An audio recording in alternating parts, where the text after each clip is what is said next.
alongside of us was just a volunteer at the church. Wallace, yeah. Man. He had been there since the church started. Founding member, yeah. Just so cool. Yeah. But not a lot of people building, and there wasn't a long-standing pastor there. The guy that was there, I mean, he's preaching on the weekends and stuff, but he had another job. Yeah, he had some other stuff lined up. Yeah. So that's the most common type of merger, where you're dealing with a very small group of people, but maybe they have some property or a building or something like that. Yeah. And how to navigate all that. Man, that was an amazing.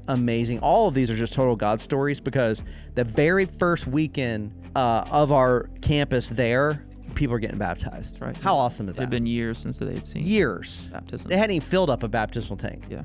I actually think maybe they had a tank and it was filled with stuff. I don't remember.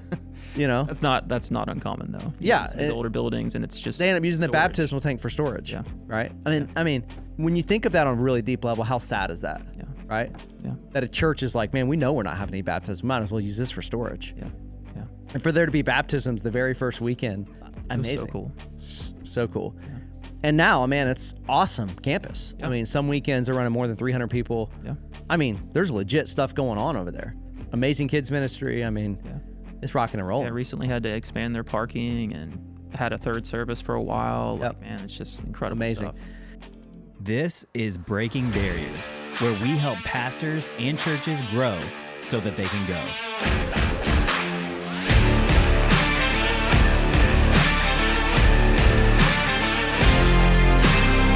All right. Hey, welcome to the Breaking Barriers podcast. Looking forward to this episode. This is the first episode that I have done with Pastor Randy. Pastor Randy has been on the show before, I think, with Andrew. Is that right? Yeah. All right, cool. Well, today we are going to be doing the first of probably multiple podcasts over the coming months on church mergers and why they're so important. And I'm saying merger, not murder. Randy and I have both told a couple people we were doing podcasts on church mergers, and they thought we said church murders. Maybe it's the proximity to Halloween, Yeah, I don't know. I don't know that we'll ever do a podcast on church murders, but church mergers are a really big deal. I would say we were at a conference last week, and I was talking to multiple people, and literally I was in multiple conversations. One with somebody that I helped with a merger about a year ago that was successful. The merger worked, like they went through the whole process. And another conversation with somebody that was kind of on the super front end of a merger. The vast majority of mergers do not end up working out. Mm-hmm. But I thought it would just be really good. I don't know that there's a ton of content out there on mergers. We have been in dozens, right? I mean, probably more than 25 conversations around church mergers, and we've seen 4 that were done successfully. Yeah. So, yeah, I just thought, man, this would be a great thing to try to help people walk through this. I would say when I get when somebody reaches out, either through the Summit Collab or something else, I would say this is probably top 3 questions that I get is, man, how do we navigate a church merger? Yeah. We're hearing a lot of chatter on that. So, I mean, obviously it's something that we want to speak to. I'm sure we'll get into this at a later episode. This is a huge part of my story, and we'll talk about that at some point. But Bobby, I wanted to just kind of set the table for you to kind of speak to this. You've been present for every merger that we've done here at Mercy Hill. Man, why is this such a big deal? Like, what's kind of going on, even beyond the stuff that we're hearing? Like, why is this such a big deal right now in this moment in time? Yeah, I would say it's a really big deal because it's a huge, I would say, kingdom opportunity for the future. Mm-hmm. And I don't know if, more of these are happening than like 100 years ago or 200 years ago.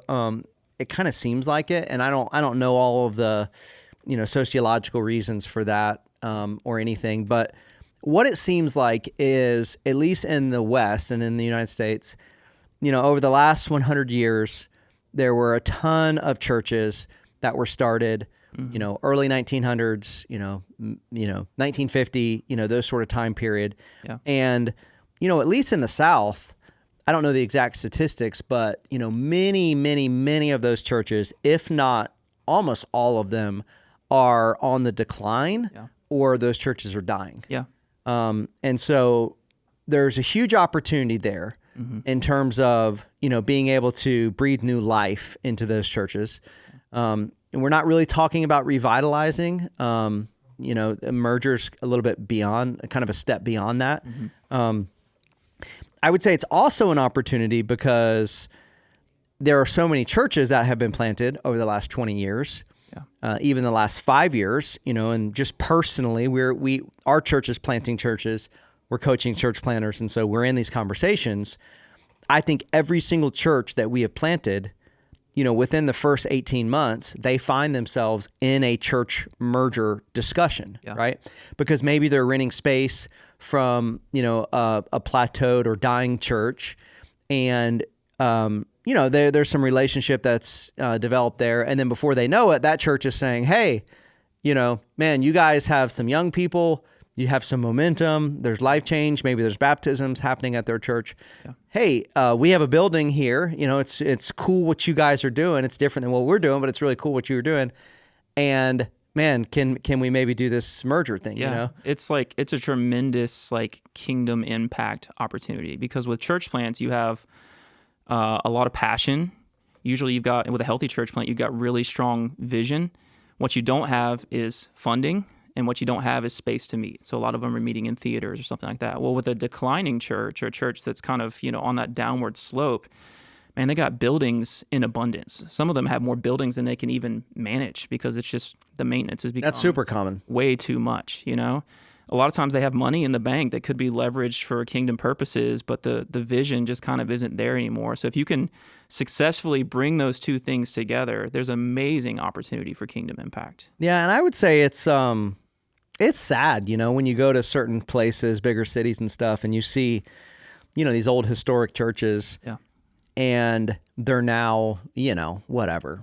Art studio, biker bar, just like whatever. Yeah, it's becoming popular to turn them into homes too, which, the kind of handyman in me is like, oh, that's pretty cool. But then you think about it, it's like, man, that was an expression of the body of Christ that is no longer meeting. It's really sad. Yeah, it's sad because, you think of some big city and a church has some huge building, or not even a huge building, just like an older, nice building. That's not where they started. You know what I mean? Man, they constituted that church, and I'm sure with a small group of people, and that church grew, and, there's probably life change happening, and they cast the vision, and they raised the money and all of the work to get to a point to build a building like that. And then to see the decline happen so much so that there's just some random other business in the building now. It's an interesting thought. I mean, we don't know who all is listening to this podcast, but there's probably some people that are kind of in both scenarios. Some people who are like, yeah, man, we've got all the vision and the passion and the people in the world. We just don't have the space. And then you've got other churches that maybe have been in that decline for a while. I mean, how would you speak to those people who are maybe in the declining camp and just kind of looking at this in a very negative sense? Try to give a biblical sort of perspective, or thought around that for people who are maybe in that space, just about church life cycle and things like that. So they're in a church that's maybe declining? Yeah. I think that sometimes there can be guilt around that. Yeah. Yeah. Well, one, I mean, you think about man, none of the churches that, the New Testament books are written about, none of those churches exist anymore. The Big C church exists, right? Mm-hmm. Man, the body of Christ, the people, the movement. But the little C local church in different areas, it's man, churches are started, they grow, they plateau, and they die at some point, right? Yeah. I mean, that's just the reality. Yeah. Churches that Paul planted, he was awesome, much better than us. Many, if not all of those churches are dead now. Yeah. Someone may argue, oh, this church in North Africa has been there 2,000 years, whatever. Generally speaking, churches have life cycles, they die. Yeah. So first, I would just say, well, man, that must be within God's plan. Within his sovereignty to allow new things to start and plateau and then die one day. Yeah. And so it's nothing to be ashamed over. Yeah. It's man, Mercy Hill, we obviously are a younger church. We're on an upward trend. Yeah. But in all likelihood, if Jesus don't come back 100 years from now, Mercy Hill will probably not be here and die, and hopefully some other awesome younger church is thriving. And I don't know, maybe we give them all our buildings. I don't know. I think it's an important conversation, and it's important for people to have that sort of larger perspective on everything, because there can be, I was on the other side of this, and there can be a little bit of a sense of failure and a little bit of guilt or a little bit of shame. But when you think about it in the way that you just framed it, it's like, no, we can actually honor what God has done with these churches that are now in decline. Like they had, everyone that we've talked to, they had their heyday where God was moving, people were being baptized, new ministry was being started in that part of the city or the town.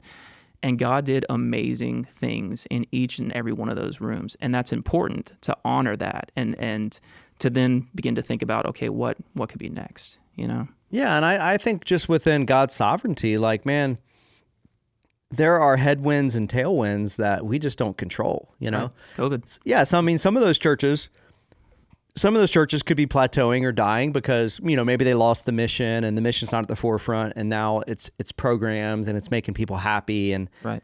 But other churches are plateauing or dying because at one point in time, the area they were in was a thriving area, and industries change, cities change. You think of certain towns between 1920 and 1950 that like maybe that town was like really thriving. Yeah. And there was a major industry there, right. And then that industry moved away. Yeah. It's like, well, man, happens all the time. The whole town left. This town used to have 100,000 people. Now there's 10,000 people in the town. Yeah. So, well, that's cool, man. I thought it'd probably be helpful for people if you could just share a little bit of our story. We kind of alluded to this earlier. We've got some of this in our past. I alluded a little bit to my story, but you've been here for every single one of those. And so I'd love for you to just kind of like paint a picture for everybody of what mergers have looked like for Mercy Hill in our 12 or 13 year history at this point.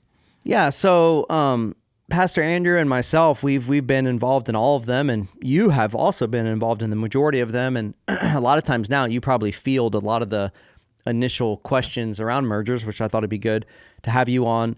I'm sure Pastor Andrew will do some in the future about some of these different stories and stuff. But for us, we've seen 4 successful mergers that, I would just say successful in terms of like they happened. Yeah. Most mergers kind of die in the negotiation process of the merger, mm-hmm. right? And we're going to hit a little bit at the end of this podcast. I would say most pastors are sort of set up for failure. Yeah. Most guys, when I talk to them on the very front end of a merger, they are just about to just blow this whole thing up. Yeah.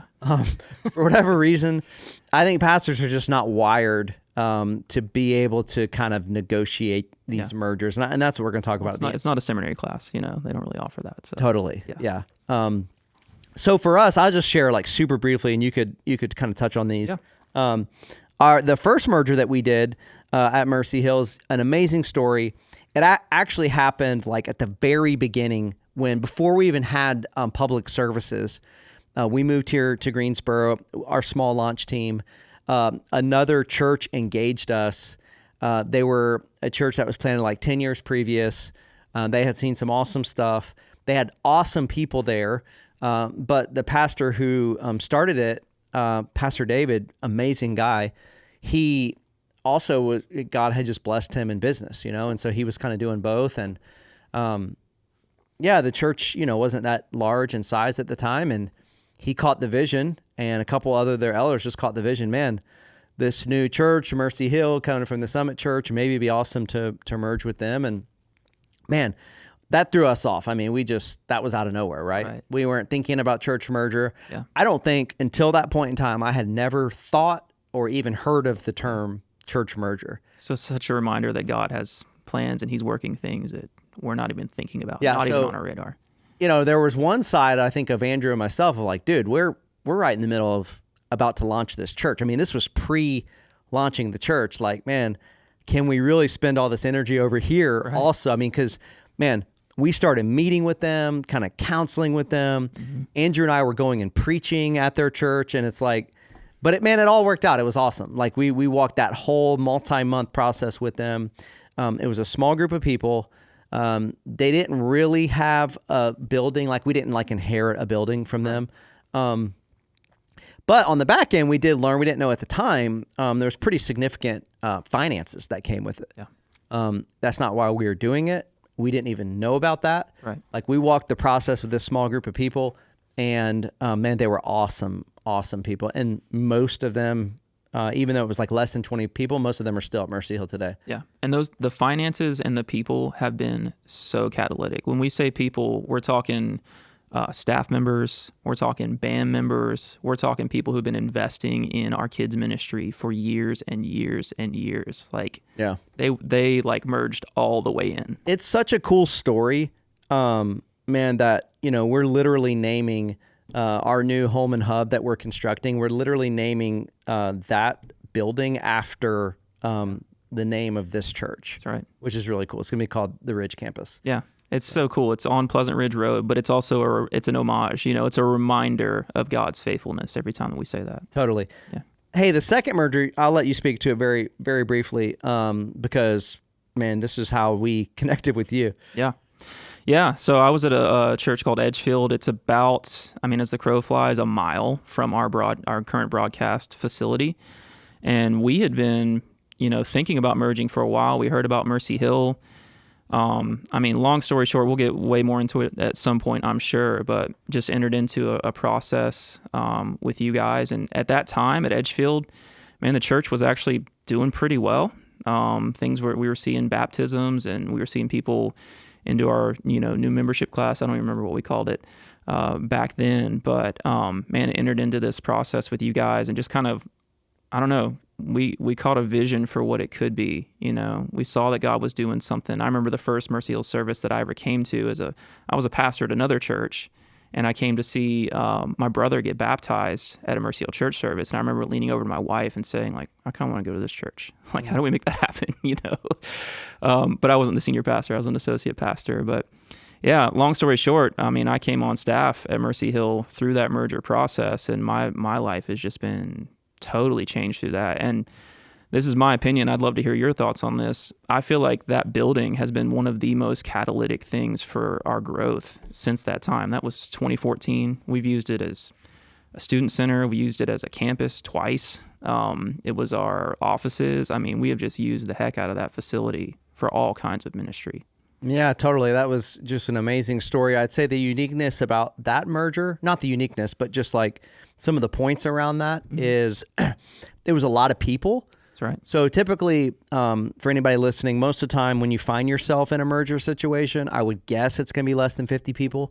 This was over 100 people you guys had at the church. So there was a real uniqueness about that. We had to kind of navigate that a little bit differently. Yeah. Because it's like, that's a good chunk of people. And Mercy Hill, I don't know what size we were then. About 500.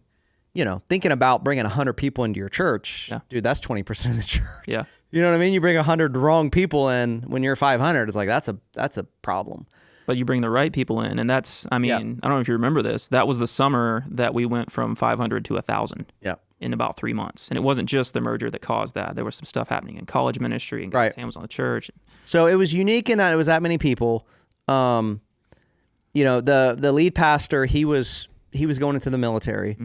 And so that's always an element in these mergers is like what's going on with the lead pastor. Most merger discussions, I would say 50-50. There's no lead pastor even there. Yeah. When somebody gets approached. Yeah. The church has been on decline, and maybe there's, guys that are going to preach on the weekend or whatever. Yeah. We got a very significant building out of that, and we ended up renovating that building. And like you said, man, that's been super pivotal for all sorts of ministry that we've done over the years. There wasn't really a lot of finances associated with that one, I would say, in terms of finances. And this is how most mergers work. It's going to cost you money. Yeah. Mergers cost money. That's on the side of the person that's being approached, because there's legal fees, and if you do it right, it's going to cost you a good chunk of money, because there, we'll get into this maybe in later episodes, but like there's some real due diligence. That's right. You have to do, because you can really screw one of these up big time. Yeah. And it could affect you for a long time into the future. Yeah. Third one, our Mercy Hill and Espanol, or our Northeast campus. Northeast, yeah. They were not that far apart, but so our Northeast campus, which was our fourth campus or our fifth campus? I've lost track. I think our fourth campus.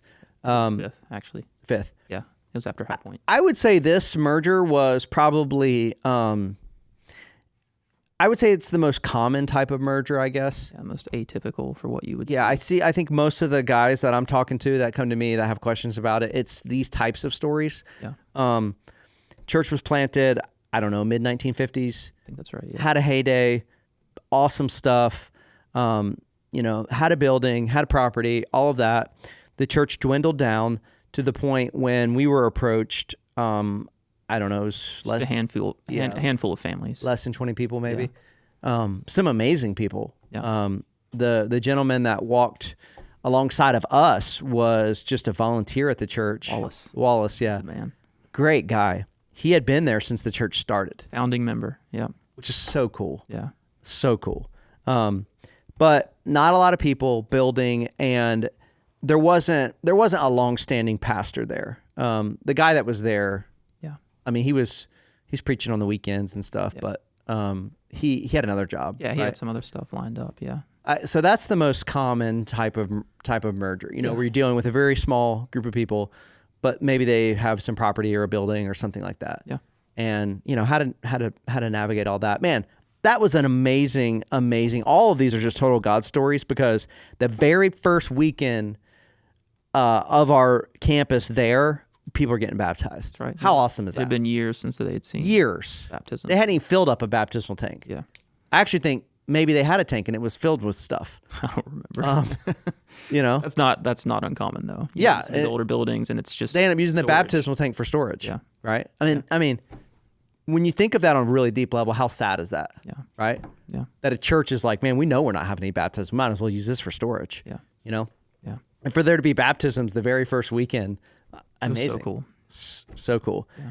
And now, man, it's awesome campus. Yeah. I mean, some weekends they're running more than 300 people. Yeah. I mean, there's legit stuff going on over there. Amazing kids ministry. I mean, it's rocking and rolling. Yeah, recently had to expand their parking and had a third service for a while. Yep. Like, man, it's just incredible Amazing. stuff. The fourth merger is different than all of them, and that's now our Mercy Hill and Espanol campus. Mm-hmm. That one's unique. Pastor Andrew, for many years, had a vision for Spanish-speaking ministry. He just kind of personally had that vision, Mm-hmm. And Pastor Javier, who leads that, he actually moved here from Cuba to start a new church, and the local association, multiple churches that are part of the association, helped him to start that new church. Yeah. And those multiple churches were supporting him. And then post-COVID, obviously, it's hard for all churches going through COVID. That's right. Post-COVID, it was like, hey, like something maybe needs to change here. And maybe it would be best if, one church really kind of, I don't know what the word would be, adopted them, brought them in. Yeah. And so with Pastor Andrew already having that vision, he was like, man, I would love to do that. Yeah. Pastor Javier was still there. Yeah. He was still leading it. Yeah. He's awesome. He's the man. He's a rock star leader. Yeah. Just awesome. So that was church merger through adoption. And they're growing like crazy. They're growing faster than we can find space for them to meet in. It's just been unbelievable to see what God is doing. They have probably quadrupled at least since that happened. Yeah. I think a couple weekends ago they just had I think it was their 2-year anniversary. Yeah. Is that right? 2 or 3. Yeah, they had over 200 people there. Yeah. Amazing. Yeah. Amazing. Baptisms happening all the time. Oh, yeah.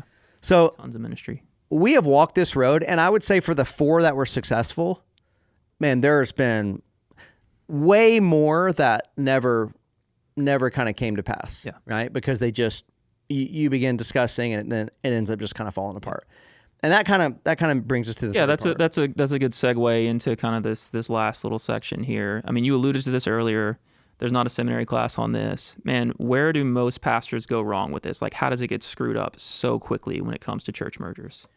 Yeah, I would say most pastors end up kind of messing this up on the very front end. Mm-hmm. And a lot of times when I'm talking to somebody, maybe they're like a month in, you take like our Northeast campus, somebody approaches them from this church, that church is plateauing, declining. Maybe the church is almost dying at this point. Yeah. They approach them And then a lot of times that church is a newer church plant. They're like, wow, this could be amazing because they have a building. We don't. Right. Oh my goodness. What are we going to do? They only see upside. Right. Yeah. And then they're a month in, and then I'll talk to them. And a lot of times they're on the verge of just kind of blowing it up. Yeah. And I would say for a couple reasons, and there are probably more reasons maybe we can discuss in the future, but if you could distill it down to a couple reasons that I think people end up messing these up. 2 reasons, okay? And they're kind of opposites of one another. And I think to successfully navigate a church merger, you have to actually be in the middle of both of these that I'm going to describe. Yeah. Okay. So the first reason people mess these up is you've got to be able to operate in the gray when you do a church merger, because like you said, there's not a handbook. You don't learn this in seminary. Every story is different. Yeah. Every church that approaches you, the background of that church is different. I mean, there will never be 2 of the same church merger stories. Yeah. Right? Like, there's not a right or wrong. Some of the principles are the same, but the nuance is what kills people. Right. So the problem is, we do a lot on our staff with strengths finders, Clifton strengths finders. Mm-hmm. That's not like a biblical thing or anything like that. But one of the strengths is belief. And it's a little confusing, I think, for believers because we think like that means faith, right? But it doesn't. Belief just means somebody that has belief real high in their strengths. They kind of talk about and they hold all of their beliefs like they have equal weight. Yeah. Okay. So somebody that has high belief, they may talk about their diet or, talk about how they think about their retirement or talk about real estate or talk about how they get their car worked on. Yeah, we're not talking about first order theological belief things. But they may talk like that. They may talk about that stuff as if it's in the like same category. It's like Bible, right? Right. And it's not bad. And a lot of times high level leaders, that's how they're wired, right? I mean, they have, to plant a church, to do something really great. I mean, you've got to be able to just plow forward with the vision that you have. Well, it's a superpower. It really is, if it's wielded the right way. Right. It's absolutely a superpower. But I would say it's maybe not a superpower when you're trying to do a church merger. Yeah.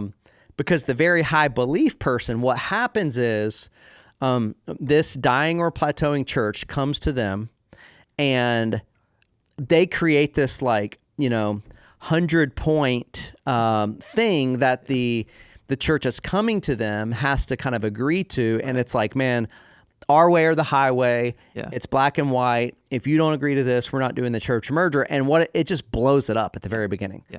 I mean, any kind of thoughts on that? Yeah. I mean, it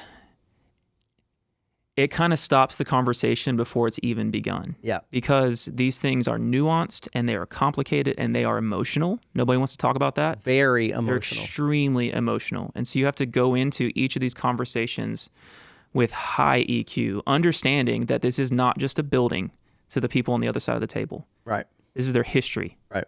Some of them got married in that room. Some of them attended funerals in that room. Some of them got saved in that room. Some of them were baptized in that room. And so when you go in with, hey guys, I mean, you're coming to us, here it is, take it or leave it, the conversation's over. Totally. It's just totally over. And yeah, you're right. Some people just can't. Yeah. So I'll advise guys like, hey man, when it comes to a church merger, there are some things that you have to hold to. Yeah. Right? There are some things that you're going to have to hold fast to and say, man, we're not going to compromise on this. Yeah. We're not going to change this.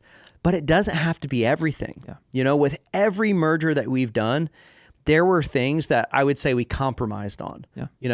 And I just say compromise in terms of at the very beginning of the process, we didn't think we were going to do that, Yeah. So take the Edgefield merger. That's how you came to Mercy Hill. Yeah.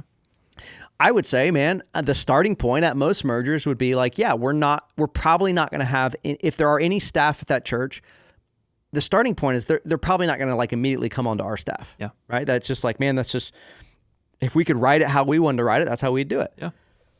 But, Pastor Tim was like, man, I want you guys to take Randy on the staff. Yeah. And it was like, okay, most guys in that situation would just blow it up. Shout out to Tim, by the way. Shout out to Tim. Most guys, they would just blow it up, right? Their belief would be too high. They'd be like, no, I'm not doing that. Yeah. They're not going to fit our culture. They don't understand the vision. We only hire from within. And they just right on the front end would blow the whole thing up. Thanks, but no thanks. And it would end and it would, And then, 10 years later, they'd wonder why they've never been a part of a church merger. Yeah. Totally. So you got to learn, okay, what are we going to hold real tight and what are we going to be super flexible on? Yeah. For some reason, a lot of pastors just struggle with that, operating in the gray. Yeah. The other error, okay, this is on the total other side, is, that church comes to them, the church planner, they start, seeing that building, seeing the opportunity, and they're like, dude, we will compromise on whatever you want. We're not tied to this vision. Yeah, we will compromise on anything to make this happen. Man, dude, we'll change the name of the church. Yep. We'll change the vision. Yeah. And it's like, dude, no. Yeah. That ain't going to work. That is a recipe for disaster. Now, the funny thing is, it actually will probably get the merger to the finish line. Yeah. Like the merger will probably happen. Right. But what will come out of that merger? Right. The mixing of those two churches will not be pretty. Yes. There's a lot of those stories, right? Yeah. And because that's one of the keys in church mergers, like, man, there's got to be a leading church. Yeah. You cannot merge vision.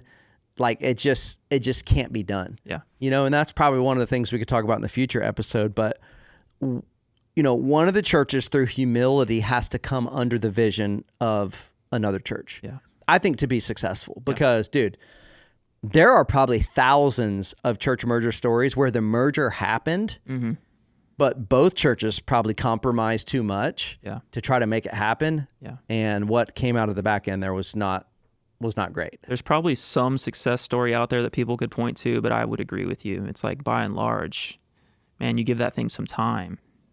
I think those are the exception, not necessarily, the rule. And I think it's really, you raised a good point.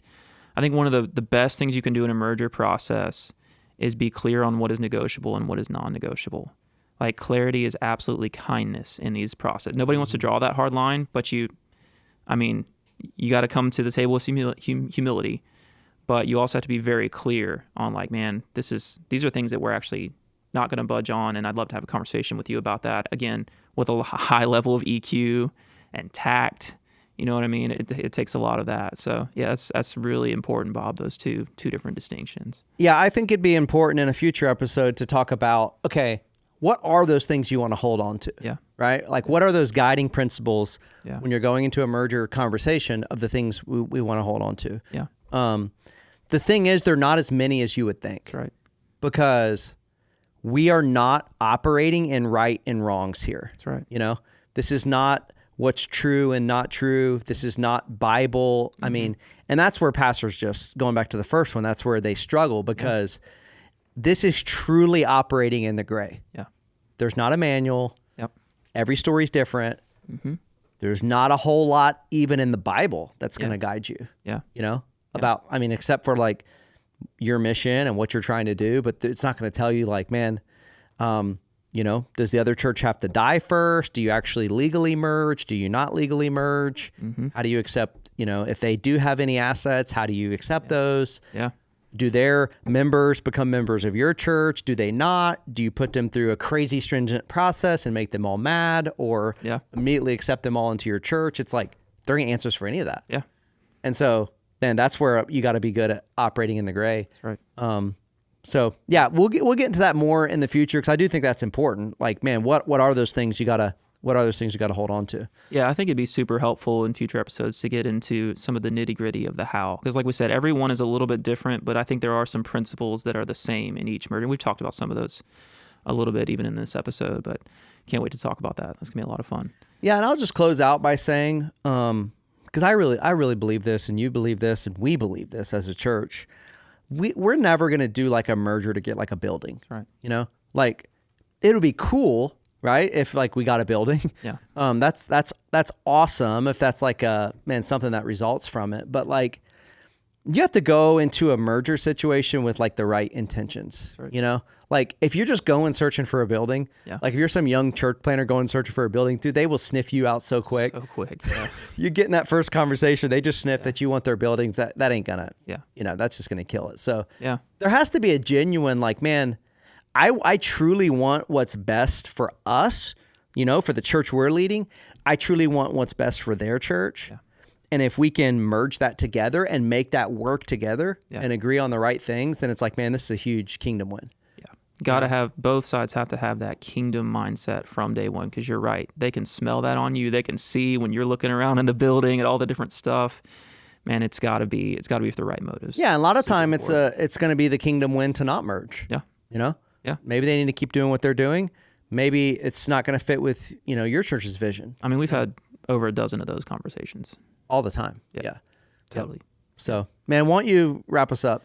Yeah, man. Thanks everybody for checking this out. Like we said, there'll be more episodes in the future. I did want to kind of key you in if you haven't already heard of this. Rich Birch is going to be with us at Mercy Hill on November the 19th for a one-day Breaking Barriers event on inviter culture.